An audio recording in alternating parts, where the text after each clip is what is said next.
আসসালামু আলাইকুম প্রিয় ভাই। আমরা দৈনন্দিন জীবনে চলতে ফিরতে অনেক ত্রুটি বিচ্যুতি হয়ে যায়।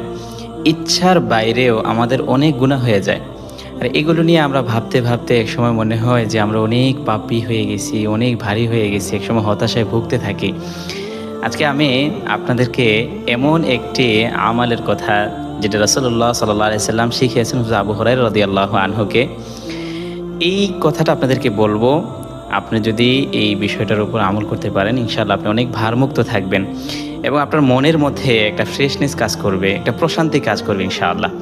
সেটা হলো প্রিয় নবী সাল্লাল্লাহু আলাইহি ওয়াসাল্লাম বলেছেন, যে ব্যক্তি প্রতিদিন ১০০ বার সুবহানাল্লাহি ওয়া বিহামদিহি, দেখেন কত সহজ।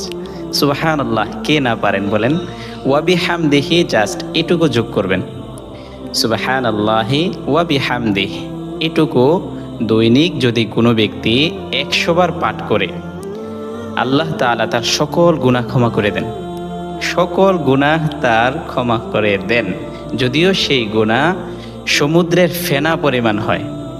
চিন্তা করতে পারেন? মানে যত বেশি আপনি যত বড় গুনাহগারী হন না কেন, আপনি একাগ্র চিত্তে আল্লাহ তাআলার আজমত আর মহাব্বত আর বড়ত্বর সাথে নিয়ে আপনি বলেন সুবহানাল্লাহি ওয়া বিহামদিহি। এভাবে বলেন খুব নীরবে বসে বা চুপচাপ বসে ১০০ বার হাতের কড়া গুনে গুনে ১০০ বার আপনি বলেন সুবহানাল্লাহি ওয়া বিহামদিহি। দেখেন আপনার মধ্যে অবশ্যই একটা ফ্রেশনেস কাজ করবে। আপনার মন প্রশান্ত হবে, পবিত্র হবে, মন পরিশুদ্ধতা লাভ করবে ইনশাআল্লাহ। আজ থেকে এই আমলটা করার হিম্মত আমরা প্রত্যেকেই নিতে পারি। আল্লাহ তাআলা আমাদের জন্য সহজ করে দিক।